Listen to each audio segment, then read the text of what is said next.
নমস্কার। আমরা Kolkata police cyber crime branch থেকে এসেছি।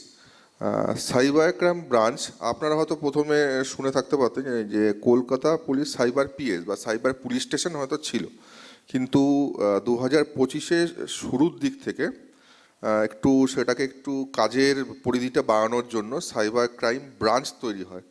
সাইবার ক্রাইম ব্রাঞ্চ আমাদের লালবাজারেই অবস্থিত। এইখানে সাইবার ক্রাইম পুলিশ স্টেশন যেমন রয়েছে, পুলিশ স্টেশন যেখানে রয়েছে যেখানে সাইবার ক্রাইমের কোনো এফআইআর হয় সেরকম যেরকম রয়েছে, আরও অন্যান্য সাপোর্টিং সেকশন রয়েছে, যাতে এই সাইবার ফ্রড যেটা ডে বাই ডে এতই বাড়ছে, মানে সাইবার ফ্রডস্টাররা কিন্তু আমাদের থেকে সবসময় এক ধাপ এগিয়ে থাকে। সে আমরা বলতে গেলে যত ল এনফোর্সমেন্ট এজেন্সি রয়েছে, সেটা দেশ হোক বিদেশ হোক সব জায়গাতেই এই সাইবার ক্রাইমের জন্য এখন আপনারা হয়তো শুনে থাকবেন যে ইউএসের এজেন্সি এফবিআইও লড়ছে, এবং আমাদের সেন্ট্রাল লেভেলে সিবিআই পর্যন্ত সাইবার ক্রাইমের ইনভেস্টিগেশনে লেগে রয়েছে। তার কারণ হচ্ছে একটা সময় ছিল যখন সাইবার ক্রাইমগুলো আমাদের ভারতবর্ষের মাটি থেকে ইনিশিয়েট করা হতো বা ওইখানকার সিন্ডিকেটগুলি অপারেট হতো, কিন্তু এখন ভবিষ্যতে কিন্তু মানে বর্তমানে কিন্তু সেইগুলো না। ম্যাক্সিমাম ক্ষেত্রে দেখা যাচ্ছে এই সিন্ডিকেটগুলো অপারেট হচ্ছে আমাদের দেশের বাইরে থেকে। দেশের বাইরে বিভিন্ন ছোট ছোট দেশ যেখানে কোনো বৃহৎ কোনো দেশের প্রভাব রয়েছে সেইখানে থেকে এগুলো অপারেট করা হচ্ছে। সেক্ষেত্রে কিন্তু যে শুধু আপনার একটা ইন্ডিভিজুয়াল কাউকে ফ্রড করলাম এটা তাদের টার্গেট থাকছে না, তাদের টার্গেট মেনলি থাকছে আমাদের ভারতবর্ষের অর্থনীতিকে আঘাত করা। তার কারণ হচ্ছে ধরুন আপনি সারা জীবন ধরে যে সঞ্চয়টা করেছেন, যাই হোক সঞ্চয় যে পরিমাণই হোক, সে যা কাজ করেছে তার বেসিসে একটা সঞ্চয় হয়েছে, সে ব্যাংকে রেখেছে, ওই একটা কি দুটো ভুলের জন্য সেই পুরো টাকাটাই বেরিয়ে চলে গেল। আর সত্যি কথা বলতে কি, যে টাকা যদি একবার বেরিয়ে যায় এবং সময় মতো রিপোর্ট করা না হয় সেই টাকা কিন্তু পাওয়া যায় না। তার কারণ হচ্ছে এই পুরো সিন্ডিকেটরা যে নাম্বার থেকে আপনাকে ফোন করছে সেই নাম্বারটা তার নিজের না, সিমটা তার নিজের না, যে অ্যাকাউন্টে আপনি টাকা দিচ্ছেন সেই অ্যাকাউন্টটাও যে নামে দেখতে পাচ্ছেন তার সেই লোকের কাছে নেই। এমনও হতে পারে সেই অ্যাকাউন্টের ইন্টারনেট ব্যাংকিং অ্যাক্সেস বিদেশ থেকে কোনো জায়গা থেকে হচ্ছে। সুতরাং আপনি হয়তো ভাবতে পারেন যে লোকটি আমাকে ফোন করেছিল, ফোন নাম্বারটি ট্র্যাক করে পুলিশকে ধরে নেবে। কোনোদিন পারবেন না। এমন জায়গায় যাবেন, গিয়ে দেখবেন সে একটা গরিব রিক্সা চালক বা সে চাষ করে, সে হয়তো তার শিক্ষাটা অতটা মানে পর্যাপ্ত ছিল না, সে ভুল করে কোনো জায়গায় বায়োমেট্রিক দিয়ে দিয়েছে বা কোনো তার কেওয়াইসি দিয়ে দিয়েছে, যার জন্য একটা অন্য কেউ অসৎ উদ্দেশ্যে কোনো সিম তুলে নিয়েছে বা তার কোনো একটা অ্যাকাউন্ট খুলে নেওয়া হয়েছে, সেই অ্যাকাউন্ট দিয়ে কাজগুলো করা হচ্ছে। এইবার আপনি যদি তাকে ধরে নিয়ে আসতে পারেন, ধরে নিয়ে আসলে কিন্তু আপনার যথাযথ যে অপরাধ করলো তার কিন্তু মানে সাজা হলো না। সুতরাং পয়সা যদি একবার বেরিয়ে চলে যায়, মানে ফিনান্সিয়াল ফ্রডের ক্ষেত্রে সাইবার ক্রাইমে ম্যাক্সিমাম এখন হচ্ছে ফিনান্সিয়াল ফ্রড, যেটা এখন সব থেকে বেশি আঘাত দিচ্ছে এখন। ফিনান্সিয়াল ফ্রড মানে হচ্ছে যে কোনো হোক আপনার ফ্রড করে আপনার থেকে টাকা ওরা বার করে নেবে। এবার এখানে একটু কনসেপ্টটা হচ্ছে এরকম, ওরা কিন্তু বার করে নেয় না, এমন না ওরা কোনো ম্যাজিক জানে বা হ্যাক করে নিল নিয়ে টাকা নিয়ে নিল, এরকম কিন্তু খুব কম হয়। ওরা আপনাকে এমনভাবে দুটো জিনিস করতে পারে। একটা হচ্ছে লোভ দেখাতে পারে যে আপনি ইনভেস্ট করুন, অমুক কোম্পানির নামে ইনভেস্ট করুন, অমুক শেয়ারে ইনভেস্ট করুন, করে টাকা আপনি লোভে পড়ে টাকা দিয়ে দিলেন। আর একটা হচ্ছে ভয়, যেটা খুব বেশি হচ্ছে এখন বর্তমানে ডিজিটাল অ্যারেস্ট নামে যে ঘটনাটা ঘটছে। আপনাকে ফোন করে বলল যে আপনার নামে ওয়ারেন্ট আছে, আপনার আধার মিসইউজ হয়েছে, আমার ফোন নাম্বার মিসইউজ হয়েছে, আপনার মুম্বাই পুলিশে ওয়ারেন্ট হয়েছে, এইসব বা নার্কোটিক্সের কোনো কেস হয়েছে বলে আপনাকে ডিজিটালি অ্যারেস্ট করার ভয় দেখিয়ে আপনার থেকে টাকা নিয়ে নিল। তখন কিন্তু আমরা এইটা ভুলে যাই যে পুলিশ মানে ভারতবর্ষে কি কোনো এমন কোনো প্রভিশন নেই যেখানে পুলিশ বা যে কোনো ল এনফোর্সমেন্ট এজেন্সি ডিজিটালি কাউকে অ্যারেস্ট করে। অ্যারেস্ট যদি কাউকে করতে হয় তাকে বাড়ি পর্যন্ত আসতে হবে, বা এবং আরও বলা আছে লোকাল থানাকে সঙ্গে নিয়ে এসে তাকে অ্যারেস্ট করতে হবে, অ্যারেস্ট ইন্টিমেশন দিতে হবে, গ্রাউন্ড অফ অ্যারেস্ট জানাতে হবে, 24 ঘন্টার মধ্যে কোর্টে প্রোডাকশন করাতে হবে। সেক্ষেত্রে এত কিছু জানার পরেও আমরা অনেক সময় ওই বলে ওদের ফাঁদে পা দিয়ে দিই যে ওরা বলে দিচ্ছে যে আপনাকে হাউস অ্যারেস্ট করা হলো, ডিজিটালি অ্যারেস্ট করা হলো, আপনি অ্যারেস্ট। তখন ওই ভয়ে সে পয়সা দিয়ে দিচ্ছে। এটা হচ্ছে, এটা এখনকার দিনে এই ধরনের যে সাইবার ক্রাইমগুলো হচ্ছে তার ফ্রডের পরিমাণ 20-25 হাজার টাকা হতে পারে, এমনও আছে আমাদের কাছে 4 কোটি টাকা 5 কোটি টাকাও দিয়ে দিয়েছে। এবং এমনও দেখা গেছে সে মানে প্রযুক্তি সম্বন্ধে তার প্রচুর জ্ঞান রয়েছে, এমন ব্যাকগ্রাউন্ডে সে চাকরি করে এসছে বা ব্যাংকিংয়ের সেক্টর থেকে এসছে, যার নলেজ আছে, তারপরেও কিন্তু সে দিচ্ছে। কেন দিচ্ছে? ভয়। মানে টাকা, মানে ফ্রড যখন হচ্ছে ওরা দুটো জিনিসকে টার্গেট করছে, একটা হচ্ছে আপনার লোভ, একটা হচ্ছে আপনার ভয়। এই দুটো জিনিসকে যদি আমরা একটু ওভারকাম করতে পারি তাহলে কিন্তু অনেকটাই আটকানো যাবে। আর সাইবার ওভারঅল যদি সাইবার ক্রাইম বা সাইবার ফ্রডের কথায় আসি, কোভিড পিরিয়ডের পরে কিন্তু দেখবেন আমাদের ইন্টারনেটের ইউজ সব থেকে বেড়ে গেছে। কোভিড পিরিয়ডের থেকেই আমাদের একটা প্র্যাকটিস তৈরি হয়ে গেছিলো যে work from home, class tuition from home বিভিন্ন চালু হয়ে গেল। তারপর অনলাইন ওয়েবিনার, সেমিনার, ইউটিউব, টিচাররাও বলে দিচ্ছে যে ঠিক আছে অমুক ইউটিউবের লিঙ্ক দিয়ে দিচ্ছে, ওইখান থেকে জেনে নিন, শিখে নিন। অনেক টিউশন ক্লাস এখন চালু হয়ে গেছে ইউটিউবের বেসিসে। আপনি যখন ওইগুলোর জন্য আপনি ইন্টারনেট নিতেই হচ্ছে। তারপর তো অনেক যারা কোম্পানি তারা ফ্রিতে ইন্টারনেট দেওয়া ফ্রিতে না, মানে সস্তা ইন্টারনেট দেওয়া শুরু করলো, তখন আপনারাও ব্যবহার করতে শুরু করলাম। কিন্তু একটা কথা মাথায় রাখবেন, আপনি যে মোবাইলটা ইউজ করছেন, মোবাইলটা কিন্তু একটা কম্পিউটার। এই ল্যাপটপের মধ্যেও যা যা রয়েছে ওই মোবাইলের মধ্যে কিন্তু তাই রয়েছে। সুতরাং দেখবেন আমরা বুকে হাত দিয়ে যদি মানে বলা হয়, আমরা একটা ওই ল্যাপটপ বা ওই কম্পিউটার বা মোবাইলটা যত না ইউজ জানি তার থেকে ইউজটা করি বেশি। আমরা কিন্তু ঠিকঠাক ইউজ জানি না যে কিভাবে কি করতে হবে, কিন্তু তো আমরা ইউজ করছি। আমরা অনেক এই করতে গিয়ে কিন্তু অনেক ডেটা, অনেক ইনফরমেশন লিক হচ্ছে। যারা ফ্রডস্টার তারা কিন্তু কোনো ম্যাজিক জানে না, আবার বলছি তারা কিন্তু কোনো ম্যাজিক জানে না। আপনি আপনার যা ইনফরমেশন দিয়ে রেখেছেন তার থেকেই ওরা বলে, এটা আমাকে আমরা বলি সোশ্যাল ইঞ্জিনিয়ারিং। সোশ্যাল ইঞ্জিনিয়ারিং মানে হচ্ছে আপনার ডেটা, আপনার সোশ্যাল মিডিয়ায় বিভিন্ন জায়গায় যে দিয়ে রেখেছেন তার থেকে আমি আপনার ডেটা নেব, নিয়ে আমরা একটা প্রোফাইল বানাবো, আমি কিন্তু অনেক কিছু জেনে যাব। একটা উদাহরণ দিচ্ছি যে একটা ব্যক্তি, তার বাড়িতে হঠাৎ করে চুরি হয়েছে। তারা পুরীতে ঘুরতে গেছিল, পুরীতে ঘুরতে যাওয়ার সময় যেদিকে গেল তার 2 দিন পরে বাড়ি থেকে চুরি হয়ে গেল। এবার সে হয়তো সন্দেহ করছে যে ওর কাজের লোক কিছু করেছে বা পরিচিত কেউ করেছে। এমনভাবে চুরিটা হয়েছে তাদের কাছে খবর ছিল যে এই লোকটা পার্টিকুলার ওই সময় থাকবে না, বা বাড়ির ছাদে কীরকম দেখতে, ছাদের চিলেকোঠার ঘর কেমন দেখতে।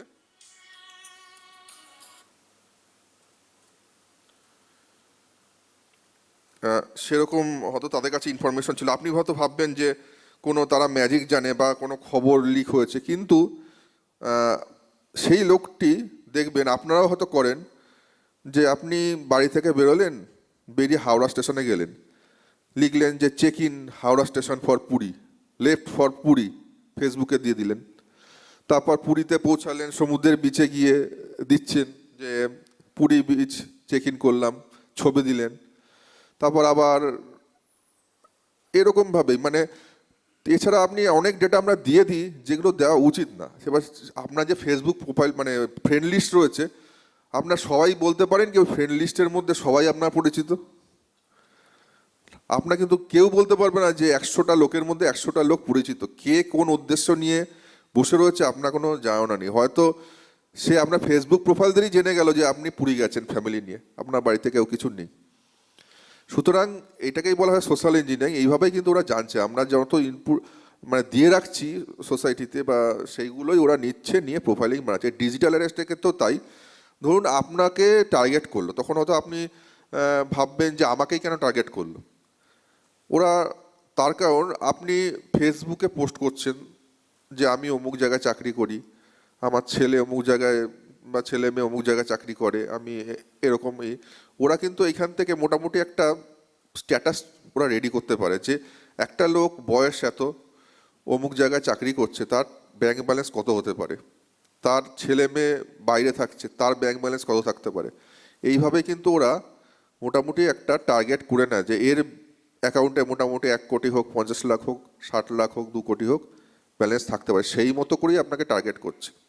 এই ফ্রডস্টার যারা থাকে, বিশ্বাস করবেন না, কিছু লোক এরকম ঘর ভর্তি কম্পিউটার দিয়ে বসিয়ে দেওয়া হয়, যে ওরা শুধু আপনার ফেসবুক প্রোফাইল ঘেঁটে বার করবে 10টা লোককে যাদের এরকম প্রোফাইল রয়েছে, যারা রিসেন্ট রিটায়ার হয়েছে, যারা হয়তো বাড়িতে একটু একা থাকে, তার ছেলে মেয়ে বাইরে থাকে, অমুক জায়গায় চাকরি করতো, চাকরি করলে এত বছর বয়সে যখন রিটায়ার হয়েছে, ছেলে মেয়ে যদি বাইরে থাকে তাহলে তার কেমন ব্যাংক ব্যালেন্স থাকতে পারে, শারীরিক অসুস্থতা থাকলে একরকম থাকবে ব্যাংক ব্যালেন্স, সেটা না থাকলে একরকম থাকবে, এরকম প্রোফাইলিং করে তখন কিন্তু টার্গেট করে।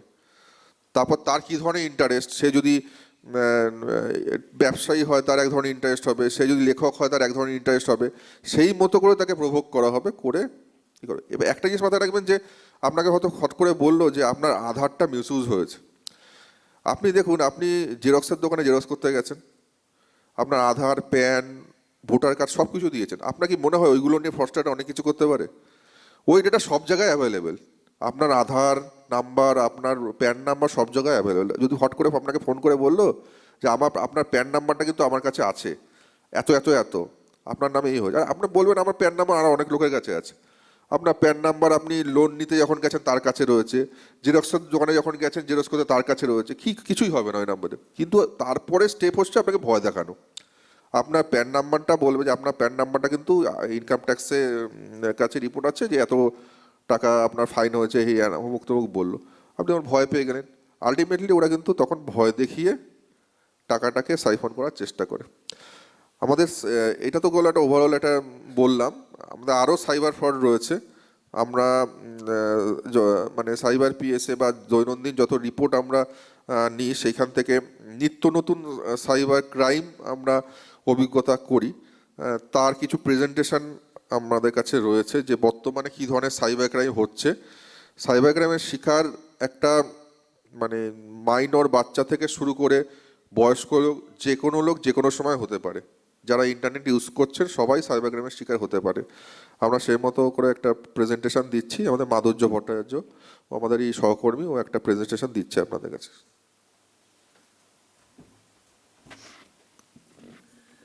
নমস্কার সবাইকে। আশা করি এখানে আপনারা সবাই ইন্টারনেট ইউজ করছেন, তাই তো? এবার ইন্টারনেট যখন ইউজ করছেন, সাইবার প্রতারণা হওয়া আপনাদের কাছে কিন্তু মানে হলে খুব বড় বিষয় কিছু না। আমরা প্রতিনিয়ত কিছু না কিছু সাইবার ক্রাইম কিন্তু ফেস করছি, কিছু না কিছু আমাদের সাথে দৈনন্দিন জীবনে হচ্ছে। এই সাইবার ফ্রডদের 3টে লক্ষ্য থাকে। এক, আপনার ডেটা নেওয়া।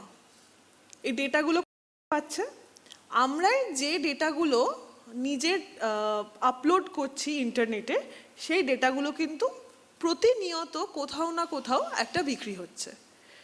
2, আপনার অর্থ। এই ডেটা ইউজ করে কোনো ক্রমে আপনার থেকে টাকা পয়সা নেওয়াটা হচ্ছে সাইবার অপরাধীদের দ্বিতীয় উদ্দেশ্য। আর তৃতীয় উদ্দেশ্য, মানে যখন এই দুটো উদ্দেশ্যতে তারা সফল হচ্ছে না, তখন তাদের তৃতীয় উদ্দেশ্য হচ্ছে আপনাদের মানহানি করা, ডিফেম করে আপনাদেরকে লোক সমাজের ভয় দেখিয়ে আপনাদের থেকে টাকা আদায় করা। এই 3টে জিনিসের ওপর কিন্তু সাইবার অপরাধীরা দাঁড়িয়ে রয়েছে।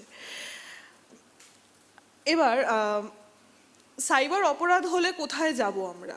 যখনই আপনাদের মনে হবে যে আপনাদের সাথে সাইবার প্রতারণা হয়েছে, তখন সবার আগে যেটা করতে হবে, 1930 নাম্বারটা কারা শুনেছেন এখানে? হ্যাঁ, 1930 একটা ন্যাশনাল হেল্পলাইন নাম্বার। ওটারই ওয়েবসাইটটা হচ্ছে cybercrime.gov.in। এখানে দেখুন মেনশন করা আছে cybercrime.gov.in। যদি আপনারা 1930 যেটা ন্যাশনাল হেল্পলাইন নাম্বার, ওখানে কোনোভাবে ওটাকে ব্যস্ত পান, নিজেরা কিন্তু এই ওয়েবসাইট থেকে আপনাদের কমপ্লেনটা লজ করতে পারবেন।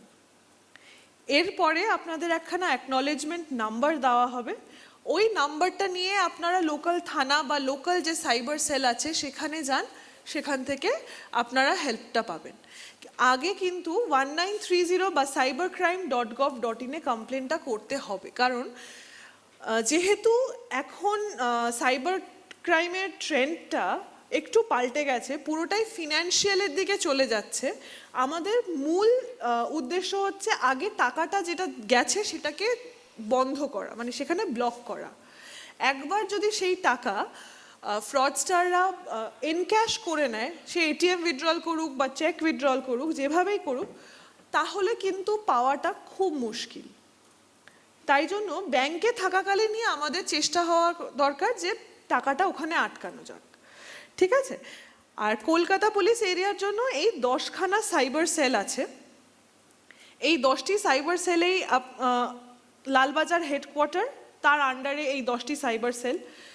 যার বাড়ি ধরুন যাদবপুর এরিয়ায়, সে গেল যাদবপুর এরিয়ায় যে সাইবার সেল আছে। যদি সাউথ ডিভিশন সাইবার সেলের আন্ডারে হয়, সেখানেও গিয়ে আপনারা কমপ্লেন করতে পারেন। মানে আপনার বাড়ি একদম হয়তো ধরুন এই প্রগতি ময়দান থানার কাছে, সেখান থেকে আপনাকে লালবাজারে ছুটে আসতে হবে না, তার জন্য ইস্ট ডিভিশন সাইবার সেল আছে, আপনার কাছে পড়বে, রিপোর্টটা হওয়া আগে দরকার।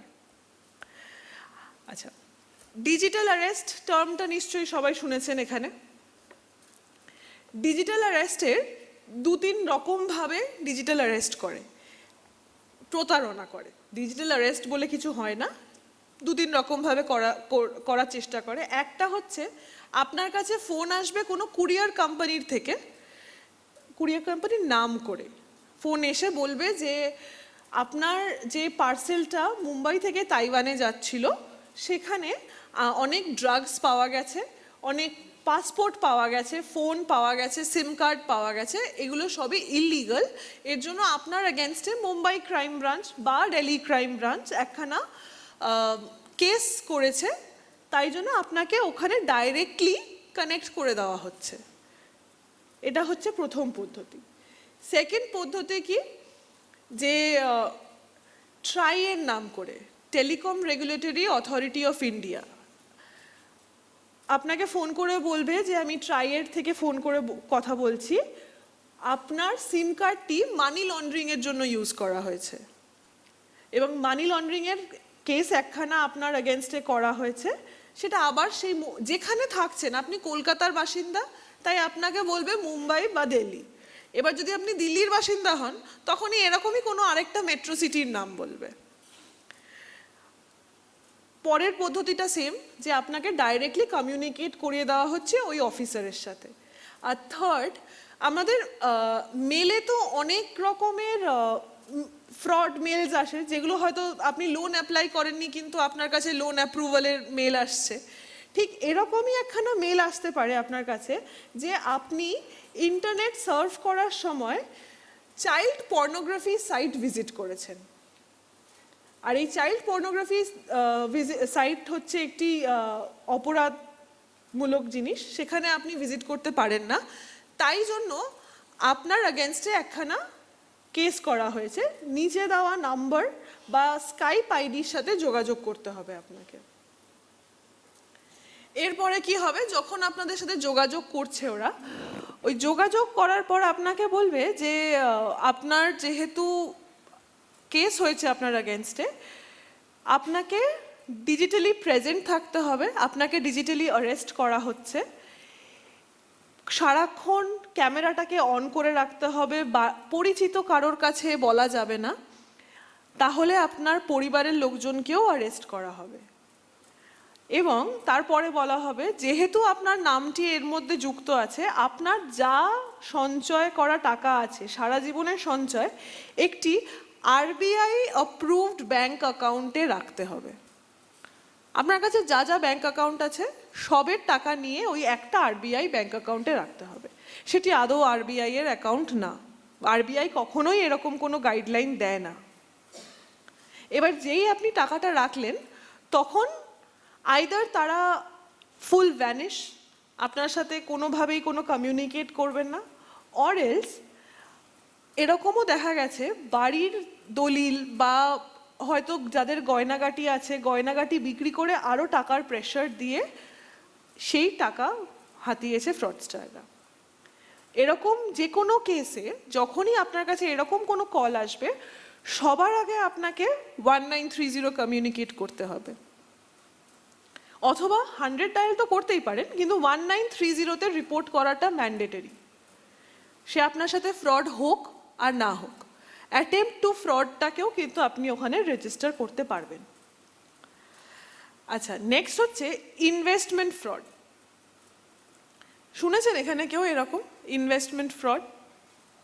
শুনেছেন?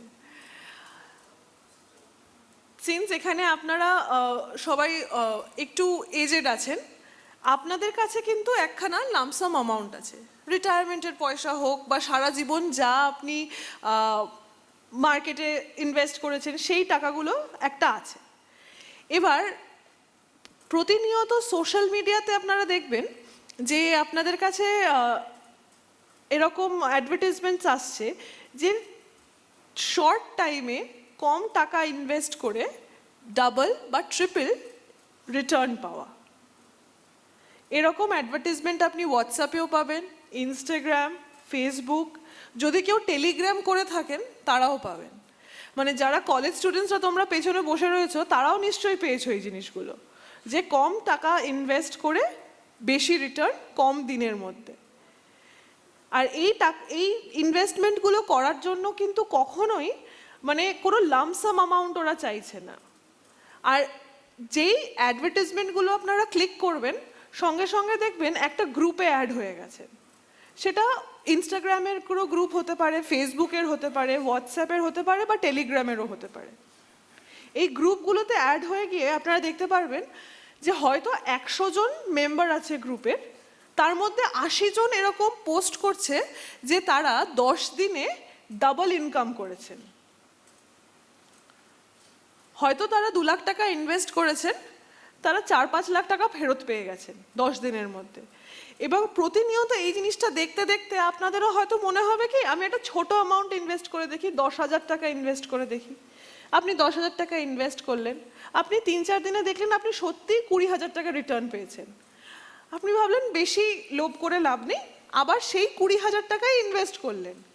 সেই 20,000 টাকা ইনভেস্ট করার পরও কিন্তু আপনি রিটার্নটা পাচ্ছেন।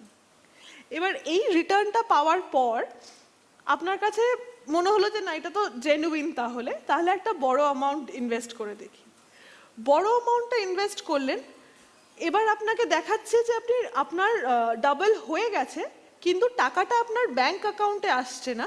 তখন আপনি কমিউনিকেট করলেন যে কাস্টমার কেয়ার নাম্বার দেওয়া আছে যে টাকাটা কেন আসছে না। আপনাকে খুব সুন্দর করে বুঝিয়ে দেওয়া হলো যে টাকাটা যেহেতু বড় অ্যামাউন্টের তাই জন্য ওটা এখন আমাদের সাইটে আপনি দেখতে পারবেন, কিন্তু এখন উইথড্র করতে পারবেন না, আরও কিছু টাকা আপনাকে ইনভেস্ট করতে হবে। এই করে করে আপনি ইনভেস্ট করছেন, দেখছেন টাকা বাড়ছে, কিন্তু আপনি টাকাটা এনক্যাশ করতে পারছেন না। এবার আপনার কাছে যখন আমি কম অ্যামাউন্টের বলছি, 10 লাখ টাকা ধরুন আপনি ইনভেস্ট করে দিয়েছেন, কিন্তু আপনার ওখানে প্রোফাইলে হয়তো দেখাচ্ছে আপনি 50 লাখ টাকা রিটার্ন পেয়েছেন। আপনি এবার ভাবছেন যে আর ইনভেস্ট করবো না, এবার আমি এনক্যাশ করে নেবো। এবার যেই আপনি এনক্যাশ করতে যাবেন, এনক্যাশ কিন্তু করতে পারবেন না। মানে আপনার প্রিন্সিপালটাও এনক্যাশ করতে পারবেন না, যেটা আপনি লাভ করেছেন সেটাও এনক্যাশ করতে পারবেন না। কেন পারবেন না? তখন ওরা বলবে যে আপনি যেহেতু এই অ্যামাউন্টটা ক্রস করে গেছেন আপনাকে জিএসটি দিতে হবে, বা আরবিআই এর গাইডলাইন অনুযায়ী আপনাকে আরবিআইকে এই ট্যাক্সটা পে করতে হবে। এরকম করে নানান ভুজরুকি দিয়ে আপনার থেকে আরও টাকা আদায় করবে। অথবা যেই দেখবে যে আপনি এনক্যাশ করার চেষ্টা করছেন, পরক্ষণে ওই গ্রুপটা বা ওই যে ওয়েবসাইটটা যেখান থেকে আপনি চেক করছিলেন পুরোটাই গোটা ইন্টারনেট থেকে গায়েব হয়ে যাবে। এটা হচ্ছে ইনভেস্টমেন্ট ফ্রডের একটা জিনিস। আর পেছনে যারা ছোটরা বসে রয়েছে তোমাদের ক্ষেত্রে কি হবে, যে তোমরা যখন স্পেশালি টেলিগ্রাম নিশ্চয়ই ইউজ করছো তোমরা, প্রথমত টেলিগ্রামে অনেক অ্যাড দেখতে পারবে যে পার্ট টাইম জব মানে কিছু সাইটে রিভিউ দিয়ে বা কোনো ভিডিওতে লাইক করে টাকা ইনকাম করা, অথবা হয়তো কিছু ছোট ছোট রাইটিংস লিখে সেগুলোর টাস্ক করে টাকা ইনকাম করা। একটা সেট অফ টাস্কে হয়তো মানে একটা টাস্কে 10টা ছোট ছোট টাস্ক আছে, ওই টাস্কগুলো করলে কিছু টাকা তোমরা পাচ্ছ, আবার সেকেন্ড টাস্কে আবার কিছু টাকা তোমরা পাচ্ছ।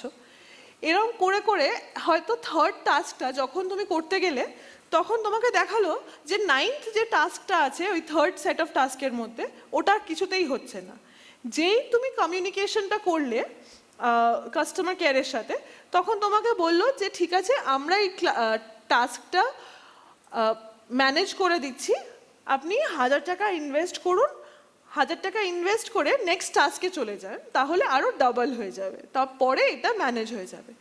এবার এই যে 1000 টাকা ইনভেস্ট করা শুরু হলো, এবার কিন্তু আস্তে আস্তে তোমার থেকে ইনভেস্টমেন্টটা বাড়তে শুরু করলো। অথবা এরকম কিছু টাস্ক আছে যেখানে তুমি 1000 টাকার কিনে কোনো একটা সাইটে তোমাকে ওই জিনিসগুলো বিক্রি করতে হবে, বিক্রি করে তোমাকে ডাবল কমিশন দিচ্ছে, এরকমও কিছু আছে। এই জিনিসগুলো পুরোটাই কিন্তু ইনভেস্টমেন্ট ফ্রডের মধ্যে পড়ছে। আবারও ইনভেস্টমেন্ট ফ্রড হোক, সাইবার যে কোনো অফেন্স হোক, সেখানে কিন্তু 1930-তে কমপ্লেনটা সবার আগে করতে হবে, কারণ এখানে টাকা ইনভলভ আছে। ঠিক আছে? অনলাইন মানে লোন নিতে গেলে তো মোটামুটি ব্যাংকে অনেক দৌড়াদৌড়ি করতে হয়। স্পেশালি এটা ছোট যারা আছে, যারা মোটামুটি কলেজ পড়ছে, তাদের অবধি এটা এখনো অবধি সীমিত আছে, বা যারা খুব নিডি তাদের অবধি আছে। সেটা হচ্ছে অনলাইনে এরকম প্রচুর সাইটস আছে যেখানে আপনাকে শর্ট টার্ম লোন দেবে, কম টাকা, 10,000 টাকা, 20,000 টাকার লোন দেবে, কিন্তু এই জিনিসগুলো দেবে আপনাকে 7 দিনের জন্য। এখানে আপনাকে রেজিস্টার করতে হবে না, আপনি শুধু সাইটটায় গিয়ে আপনাকে জাস্ট এলিজিবিলিটি হয়তো চেক করছেন যে আমি এটার জন্য এলিজিবল কিনা, এই লোনটা পাওয়ার জন্য এলিজিবল কিনা। এলিজিবল কিনা দেখতে হলে আপনাকে প্যান কার্ডের নাম্বার দিতে হবে, আপনার আধার কার্ড দিতে হচ্ছে, আর আপনার একটা ছবি দিতে হচ্ছে। এতে কি হচ্ছে, যে ওয়েবসাইটটা আছে ওখানে একখানা টার্মস অ্যান্ড কন্ডিশন থাকে, এবার ওটাকে আমরা না পড়ে ক্লিক করে দিচ্ছি। ওখানে স্পষ্টভাবে লেখা ছিল এই সাইটটি আপনার কন্ট্যাক্টস, আপনার গ্যালারি দুটোই অ্যাক্সেস করবে। এবার এলিজিবিলিটি চেক হয়ে গেল, এলিজিবল হয়ে গেলে 10,000 টাকার জন্য, কিন্তু কোথাও থেকে একখানা 1,500 টাকা অ্যাকাউন্টে এসছে, 10,000 টাকা কিন্তু আসেনি। এলিজিবিলিটি চেক করা হয়েছে খালি, লোন অ্যাপ্লাই তখনও হয়নি। 3 দিন পর থেকে র্যান্ডম নাম্বারস থেকে ফোন আসবে যে যেই 1,500 টাকার লোনটা নিয়েছিলেন সেটা ফেরত করুন, না হলে আপনার কোনো মর্ফড পিকচার আমরা আপনার গোটা কন্ট্যাক্টসকে পাঠিয়ে দেব। কি করে পেলো এই মর্ফ পিকচার?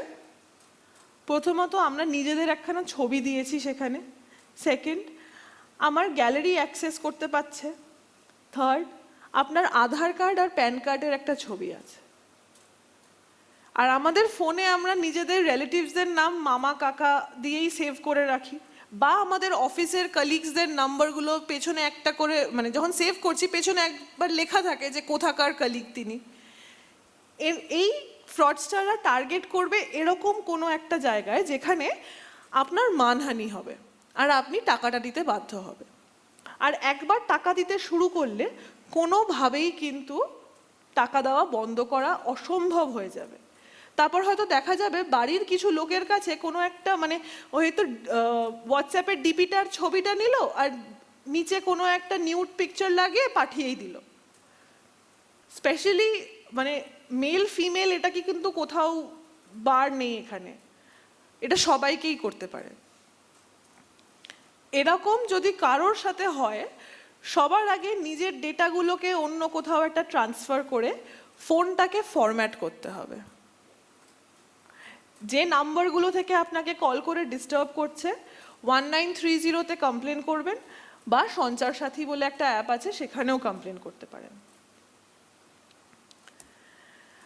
টেলিগ্রামের ওয়ার্ক ফ্রম হোম আমি বলে দিলাম। টেলিগ্রামের কিন্তু আরেকখানাও সমস্যা হয়, যারা টেলিগ্রাম থেকে মুভি বা বই ডাউনলোড করছো তারা জানছো না কোথা থেকে সেন্ডারের সোর্সটা কি। সেখানে যদি একটা রিমোট অ্যাক্সেস ফাইল থাকে, সেই রিমোট অ্যাক্সেস ফাইলে কিন্তু ফোনটা আপনি কলকাতায় থাকলেও আপনার ফোনটা কিন্তু মোটামুটি কুচবিহার বলুন, কালিম্পং বলুন বা অন্য কোনো দেশেও অ্যাক্সেস করা যেতে পারে, যে আপনাকে ওই জিনিসটা পাঠিয়েছে। সেখানে কিন্তু two step authentication, I hope আপনাদের সবার টু স্টেপ অথেন্টিকেশন করা আছে প্রত্যেকটি অ্যাপে। আচ্ছা, ঠিক আছে, বলে দেবো। এই টু স্টেপ অথেন্টিকেশন কাজ করবে না, যে কোনো লক কাজ করবে না, কারণ আপনার ফোনের একটা রেপ্লিকা সে কিন্তু বহু দূর থেকে বসে দেখতে পাচ্ছে। আপনার ফোনটা আপনি হয়তো এখন ইউজ করছেন না, কিন্তু ব্যাকগ্রাউন্ডে কিন্তু সে ইউজ করতে পারছে, তার সিস্টেমে কিন্তু চলছে। আপনি কখন কার সাথে চ্যাট করছেন, কোন প্যাটার্নে খুলছেন, কি আপনার পিন নাম্বার, সেগুলো সব রিমোট অ্যাক্সেস ফাইলে কিন্তু, মানে রিমোট অ্যাক্সেস অ্যাপ যেগুলো হয় সেগুলোতে ও দেখতে পাচ্ছে। এবার দেখে 2-3 দিন আপনাকে অবজার্ভ করার পর জানতে পারবে যে সবচেয়ে ভালনারেবল সময়, মানে যে সময়টা আপনি একেবারেই ফোনটা ইউজ করছেন না, সেটা কোনটা। এবার ওই সময় আপনার যদি অ্যাকাউন্টে টাকা পয়সা থাকে, তাহলে ওই টাকা পয়সা নেওয়ার জন্য ওটিপির আপনার থেকে ওকে চাইতে হচ্ছে না, কারণ ও দেখতে পাচ্ছে কি এসএমএস আসছে। ওই এসএমএসটিকে ও ডিলিটও করে দিতে পারবে, যাতে আপনি বুঝতেও না পারেন যে আপনি ওটিপিটা ওকে দিয়েছেন। আর যাদের কাছে টাকা পয়সা নেই, তাদের কাছে তো অবভিয়াসলি ছবি আছে। পার্সোনাল ছবিগুলো কোথাও একখানা কোনো একটা সাইটে আপলোড করে দিল, যেখান থেকে হয়তো অনেক রকমভাবে হ্যারাসড হতে পারো। তাই জন্য মানে আননোন সোর্স থেকে কোনো কিছু ডাউনলোড করা, মানে বিট মুভি, বিট কোনো পড়াশোনা করার বই, বিট মানে হোয়াটসঅ্যাপে সকালবেলা ফরওয়ার্ডসগুলো আসে না, গুড মর্নিং, ওই গুড মর্নিংগুলো ডাউনলোড করাও কিন্তু ইকুয়ালি ডেঞ্জারাস, কারণ ওগুলোও বারংবার ফরওয়ার্ড হয়ে আসছে, এবং ওটার পেছনেও কিন্তু এরকম একখানা টেকনোলজি আছে যেখানে হাইড করা যাবে এই রিমোট অ্যাক্সেস ফাইলসগুলো। তারপর রিসেন্টলি এই যে ভ্যালেন্টাইন্স ডে আসছে, ভ্যালেন্টাইন্স ডেতে হার্টস আসবে হোয়াটসঅ্যাপে, ঝিকিমিকি ঝিকিমিকি হার্ট। সেই হার্ট তো ডাউনলোড করে ফেললে কিন্তু সাথে কিন্তু পেছনে ওই রিমোট অ্যাক্সেসও চলে আসতে পারে। আর একটা জিনিস যেটা আসতে পারে সেটা হচ্ছে আপনাদের কাছে এরকম হয়তো আসবে যে এই ছবিটা দেখুন তো, এটা কি আপনার পরিচিত, এই ব্যক্তিটি হারিয়ে গেছে, চেনেন নাকি দেখুন তো। আপনি ছবিটা ক্লিক করলেন চেক করার জন্য, সেখানে কিন্তু অবধারিত এরকম এপিকে ফাইল বা একটা রিমোট অ্যাক্সেস ফাইল রয়েছে। বা কোনো সোশ্যাল মিডিয়াতে আপনাকে হয়তো বললো যে কালেকশন অফ ইয়োর ফটোজ বলে আপনার মেসেজ বক্সে এলো, সেখানে কিন্তু এই এপিকে বা এই রিমোট অ্যাক্সেস ফাইলসগুলো আছে। এই আননোন সোর্স থেকে আসা জিনিসগুলো ডাউনলোড করা খুবই ডেঞ্জারাস, আপনার সারা জীবনের জমা পুঁজি তো যেতে পারেই, আর সাথে আপনার মানহানিও হতে পারে। হ্যাঁ, কিচ্ছু অ্যাকসেপ্ট করবেন না, এটাই। এরকমও হতে পারে, সিন্স এটা ওয়েডিং সিজন চলছে, ওয়েডিংয়ের কোনো কার্ড ইনভিটেশন এলো আননোন নাম্বার থেকে, আপনি হয়তো ভাবছেন যে আপনার কোনো রিলেটিভ হয়তো পাঠিয়েছে, গ্যারেন্টি দিয়ে বলছি 99% অফ টাইমস ওটা কিন্তু ফেক, ওই এপিকে দেওয়া থাকে ওটার মধ্যে। যেই ফাইলে স্পেশালি দেখবেন ডট এপিকে আছে, এপিকে, সেটাকে ডাউনলোড করা যাবে না, স্পেশালি অ্যান্ড্রয়েডে থাকবে এগুলো। হ্যাঁ,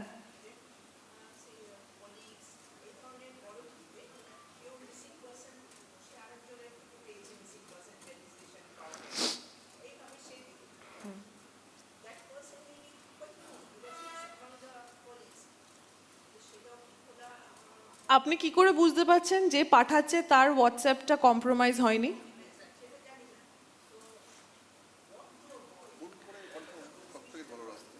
normal call, back to basics, WhatsApp call না, নর্মাল কল, যে নাম্বারটা আপনার ধরুন পরিচিত, মানে 100 জনের আপনার হয়তো কলিগের গ্রুপ আছে, আপনি যে 100 জনকেই চেনেন সেরকম তো না, আপনি যেরকমটা বলছেন, যদি আপনার চেনা জানা ব্যক্তিগত চেনা জানা কেউ হয় তাকে ফোন করে জিজ্ঞেস করুন, আর না হলে পুলিশ দেখছে, ওটা পুলিশ টেক কেয়ার করবে। মানে এতটাও পরোপকারী হতে হবে না এখন আর। Do not download. ওটাই তো ডাউনলোড করা হচ্ছে। হোয়াটসঅ্যাপের অটো ডাউনলোডটা কিন্তু অফ রাখতে হবে, মোদ্দা কথা এটাই। হোয়াটসঅ্যাপে একখানা অপশন আছে অটো ডাউনলোড, ওটাকে বন্ধ রাখতে হবে। ওই যে যা পাঠাচ্ছে ডাউনলোড হয়ে যাচ্ছে, ওটা মানে ফোনের কোথায় গিয়ে সেভ হচ্ছে সেটা আপনি বুঝতে পারছেন না, এরকমটা করলে কিন্তু হবে না।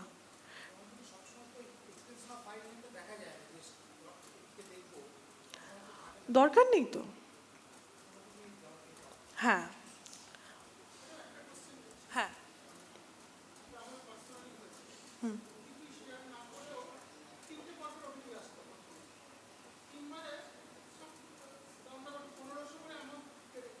হুম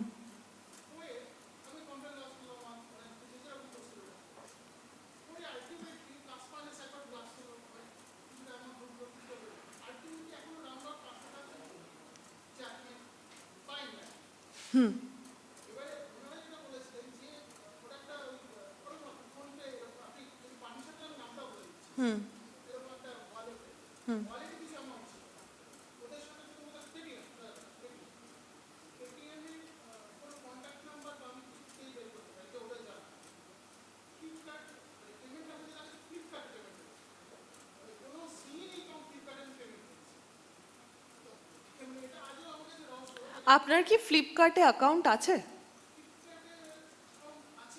সেটার সাথে কি আপনার এই পেটিএমটা লিংক করা ছিল? মানে এইটা পেমেন্ট কখনো করেছেন? অন্য পেমেন্ট করেছেন। যেই অ্যাপটার সাথেই আপনার এই যে ওয়ালেটটা, ধরুন আপনার ফ্লিপকার্টে অ্যাকাউন্ট আছে, আর সেখানে যদি আপনি ওয়ালেটে কোনো টাকা পয়সা রেখে দেন, সেটাও কিন্তু একটা কজ অফ আপনার কম্প্রোমাইজ হতে পারে। কারণ সাধারণত আমরা কি করি, এই যে শপিং সাইটসগুলো হয় সেখানে আমরা টু ফ্যাক্টর অথেন্টিকেশনটা কিন্তু করি না, মোস্টলি করা হয় না। এবার এতে কি হয়, আপনার ফ্লিপকার্টের তো সারাক্ষণ আপনি ফোনটার মধ্যে খুলেই রাখছেন, বা ধরুন ল্যাপটপ থেকে করছেন, অ্যাকাউন্টটা কিন্তু খোলাই থাকেন, লগ আউট করে আপনি বেরোন না। এবার হতে পারে কোনোভাবে ওই জিনিসটা কম্প্রোমাইজ হয়ে গেছে, অন্য কারোর কাছে ক্রেডেনশিয়ালটা চলে গেছে, হতে পারে। হ্যাঁ হ্যাঁ হুম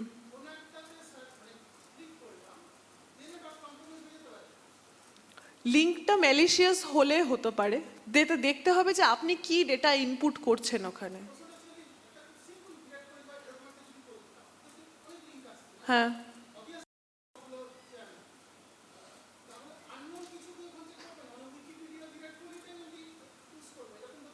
হ্যাঁ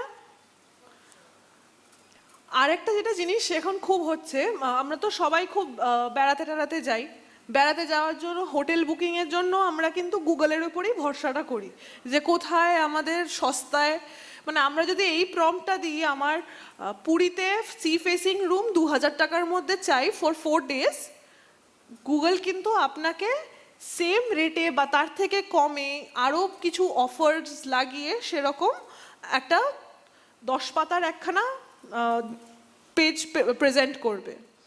আর আমাদের একখানা বদ্ধমূল ধারণা যে গুগলের প্রথম পেজে নেই মানে the answer is non existing, তাই তো স্টুডেন্টস? এখন তোমরা চ্যাট জিপিটি করছো ঠিকই, কিন্তু গুগলের প্রথম পেজে না থাকলে ওই কোয়েশ্চেনটাই ভুল, তাই তো?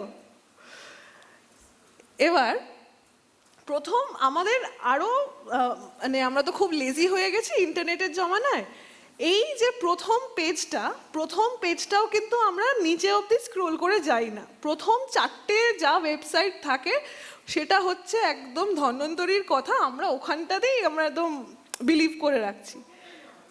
নর্মালি প্রথমটাই, ম্যাক্সিমাম প্রথম 4টে, যে কোথায় সবচেয়ে বেশি ভালো অফার পাওয়া যাচ্ছে, ঠিক আছে? এই করতে গিয়ে আমাদের গত বছর থেকে আমরা প্রায় প্রচুর কমপ্লেন পেয়েছি মোটামুটি গত বছর মে মাসে একখানা কেস রেজিস্টার করা হয়, অ্যাকিউমুলেট করা হয় 83খানা কমপ্লেন। 83 মানে গত বছর জানুয়ারি থেকে মে মাসের মধ্যে 83খানা কমপ্লেন জোড়া করে একটা কেস করা হয় এই হোটেল বুকিংয়ের জন্য খালি। সেখানে মোটামুটি 15 লাখ টাকার ফ্রড আছে। কি করে ফ্রডগুলো হলো? হোটেলই তো সার্চ করেছে। হোটেল সার্চে কি হতে পারে? হোটেল যেগুলো সার্চ করেছে খুব লুক্রেটিভ অফার ছিল, পেমেন্ট করেছে। পেমেন্ট এটা হচ্ছে এটারও পার্টস আছে। পার্ট 1, পেমেন্ট করেছে, পেমেন্ট করে সেই হোটেলে গিয়ে উপস্থিত হয়েছে ভিকটিম, যে বুকিংটা এনক্যাশ করানোর জন্য। ওখানে গিয়ে ম্যানেজার বলছে যে না, আপনার নামে কোনো বুকিং নেই। মানে যে বুকিংটা হয়েছে সেটা হচ্ছে একটা ফ্রড ওয়েবসাইট থেকে হয়েছে। এটা তো তাও ভালো যে হোটেলটা এক্সিস্ট করছে। সেকেন্ড, এরকম আমাদের এখন খুব চল উঠেছে যে আমরা অফবিট লোকেশনে যাব। এবার অফবিট লোকেশনে হোটেলস তো পাবেন না, পাবেন হচ্ছে হোমস্টেজ। এবার সেই রকম একখানা হোমস্টে কিছু লোক বুক করেছে। বুক করার পর সেই পাহাড়ের কোলে গেছে, গিয়ে দেখছে যে ওই এরিয়াতে কোনো বসতি কোনোদিন এক্সিস্টই করতো না। দীঘা, পুরী, নর্থ বেঙ্গল তাও মানা যায়, হিমাচল, উত্তরাঞ্চল, এই সব জায়গাগুলোতে গেলে কিন্তু আপনার গোটা পরিবারকে নিয়ে যেতে এবং ওখানে গিয়ে দেখলেন যে হোটেলটা কোনোদিন এক্সিস্টই করতো না, তাহলে কিন্তু খুব মুশকিল। এবার এইখানে একটা ট্রেক আছে, যখন আপনারা হোটেলটা বুকিং করছেন দেখবেন যে ওখানে যদি অ্যাড বা স্পন্সর্ড লেখা থাকে, ওটাকে ধরে রাখতে পারেন ওটা একটা ফেক ওয়েবসাইট। স্পন্সর্ড অথবা অ্যাড খুব ছোট্ট করে পাশে লেখা থাকে, ঠিক যেরকম আমাদের টার্মস অ্যান্ড কন্ডিশন বলে একটা অ্যাস্টেরিক দেওয়া থাকে, ঠিক অতটাই ছোট করে একটা লেখা থাকে। এগুলোকে অ্যাভয়েড করতে হবে। সেকেন্ড, যখন আপনি বুকিং করছেন যে অ্যাড্রেসটা দেওয়া আছে ওই অ্যাড্রেসটা ক্লিক করবেন না। ওই অ্যাড্রেসটা কপি করে নিজেদের গুগলের যে ম্যাপস আছে সেখানে স্যাটেলাইট ভিউতে দেখুন ওখানে আদৌ কোনো বসতি আছে কিনা, ওখানে আদৌ কোনো হোটেল আছে কিনা। গুগল এখন এগুলো দেখিয়ে দেয়। ক্লিয়ার? থার্ড, যদি আপনি ওরকম কোনো হোটেল বুক করছেন যেখানে আপনাকে বলছে যে আপনার আমাদের হোটেলের পেমেন্ট গেটওয়ে যেটা আছে সাইটে সেটা খারাপ আছে, আপনাকে অন্য একটা ইউপিআই দিচ্ছে, সেই ইউপিআইতে পেমেন্ট করতে হবে, তাহলে কিন্তু এটা ফ্রড। পেমেন্ট গেটওয়ে ছাড়া পেমেন্ট করা যাবে না। এই জিনিসগুলো কিন্তু একটু মাথায় রাখতে হবে। ঠিক আছে? আর সোশ্যাল মিডিয়াতে ফেক প্রোফাইল হতে পারে, প্রোফাইলটাকে লক রাখতে হবে। নিজের সব ছবি সবাইকে দেখানোর কোনো দরকার নেই। যাদেরকে চেনেন পার্সোনালি বা একটু পরিচিত তাদেরকেই সোশ্যাল মিডিয়ায় রাখবেন, র্যান্ডম লোকজনকে রাখবেন না। এখানে যদি কারোর কি বলবো ইনফ্লুয়েন্সার পেজ থাকে বা হয়তো কেউ কবিতা লেখেন, কবিতা পড়েন বা গান করেন, সেগুলো আপলোড করেন, সেই পেজটা একটা আলাদা পেজ করুন। নিজের সোশ্যাল মিডিয়া প্রোফাইলে ওটা রাখবেন না। কম্প্রোমাইজ হলে পুরো জিনিসটা কম্প্রোমাইজ হচ্ছে তাহলে। কারণ আমাদের পার্সোনাল প্রোফাইলগুলোতে আমাদের অনেক বেশি ডিটেলস থাকে। আমাদের বাড়ির হয়তো একখানা ছবি রয়েছে বা হয়তো আমাদের মানে পরিবারের লোকজনের আরও ছবি রয়েছে। এই জিনিসগুলো করা যাবে না। ভিডিও কল তো প্রত্যেকেই অ্যাকসেপ্ট করেন তো? আননোন ভিডিও কল অ্যাকসেপ্ট করে এরকম বহু লোক প্রতারিত হয়েছে, যেখানে আপনি ভিডিও কলটা অ্যাকসেপ্ট করলেন, করার পর দেখা গেল যে ওখানে কোনো একখানা পর্নোগ্রাফিক মুভি চলছে। আপনি সঙ্গে সঙ্গে কেটে দিলেন, কিন্তু যেখান থেকে ফোনটা এসছিল সেখানে স্ক্রিন রেকর্ডিং চলছিল, তাই জন্য আপনার ফেসটা ওখানে চলে গেছে। এবার ওইটা দিয়ে কিন্তু আপনাকে ব্ল্যাকমেল করে টাকা পয়সা নেওয়ার তাল করবে। হ্যাঁ হ্যাঁ, না এখন ওটাও চলে গেছে, মানে অতটাও সিকিওর না, আপনাকে একটুখানি ভালো করে দেখতে হবে যে ওয়েবসাইটটা সেম আছে কিনা।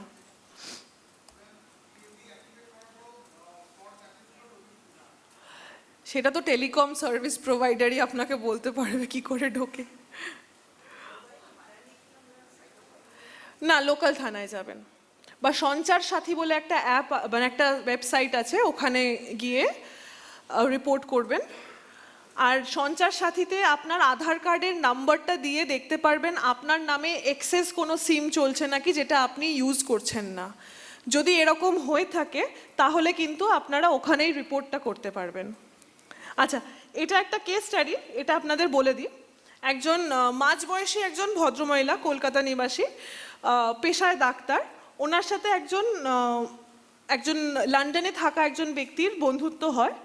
সে বন্ধুত্ব এতটাই গভীর হয় যে লন্ডনের সেই ব্যক্তি, লুইস উইলিয়াম তার নাম, সে কলকাতায় আসতে চায় এই আমাদের ভিকটিমের সাথে দেখা করতে। কিন্তু যেদিন তার কলকাতায় আসার কথা, তাকে কলকাতা এয়ারপোর্ট থেকে কাস্টমস থেকে ফোন করে জানানো হয় যে যেহেতু তেনার ব্যক্তি এই লুই উইলিয়ামের কাছে অনেক ভ্যালুয়েবল গিফটস আছে এবং অনেক ফরেন কারেন্সিজ আছে, তাই জন্য ওনাকে অ্যারেস্ট করা হচ্ছে এবং ওনাকে ছাড়ানোর জন্য আপনাকে ফাইন দিতে হবে। অ্যান্ড সিন্স ইন্ডিয়াতে ইনি আপনাকেই চেনেন, তাই জন্য আপনাকে পেমেন্টটা করতে হবে। উনি টাকা দেন, মোটামুটি 95 লক্ষ টাকা দেওয়ার পর আমাদের কাছে আসেন। এসে অভিযোগ তার কিন্তু এটাই ছিল যে কাস্টমে ওনার ফ্রেন্ডকে আটকে রেখেছে, এটা ছিল না যে ওনার ফ্রড হয়েছে। অনেক বোঝানোর পর ওনাকে দিয়ে একটা কমপ্লেন লেখানো হয়।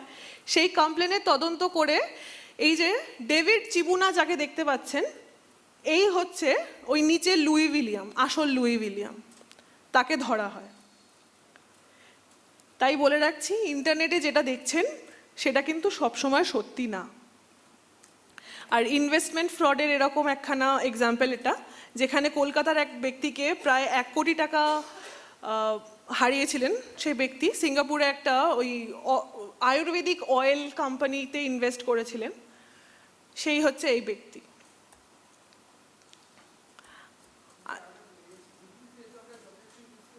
হ্যাঁ, প্রত্যেকটা ব্যাংকের নিজস্ব অ্যাপ আছে। আরবিআই বলে দিয়েছে যে এরকম থার্ড পার্টি অ্যাপ থেকে যদি কোনো ফ্রড হয় তাহলে তার দায়িত্ব আরবিআই নেবে না। ঠিক আছে, আপনি ইউজ করতেই পারেন, যে অ্যাকাউন্টে কম টাকা আছে সেই অ্যাকাউন্টটা দিয়ে এই ফোনপে বা গুগল পে লিঙ্ক করে রেখে ইউজ করুন, কিন্তু আরবিআই কিন্তু গাইডলাইন দিয়ে দিয়েছে। আচ্ছা, যে সঞ্চার সাথী অ্যাপ ওয়েবসাইটের কথা বলছিলাম, এটা হচ্ছে সেই সঞ্চার সাথী। ফোন হারিয়ে গেলে বা আপনার নামে অন্য কোনো সিম চলছে কিনা সেটা জানার জন্য এখানে দেখতে পারেন। আর এইগুলো হচ্ছে আমাদের লালবাজারের cyber related social media handles. কিউআরগুলো স্ক্যান করে আপনারা ফলো করে রাখবেন, সো দ্যাট নতুন যা আপনাদের প্রোগ্রামগুলো, মানে আমাদের যে ফ্রড যেগুলো হচ্ছে, কিভাবে প্রতারিত করছে বা কিভাবে বাঁচতে হবে, সেগুলো আপনি এখান থেকে জানতে পারবেন। ঠিক আছে, থ্যাংক ইউ।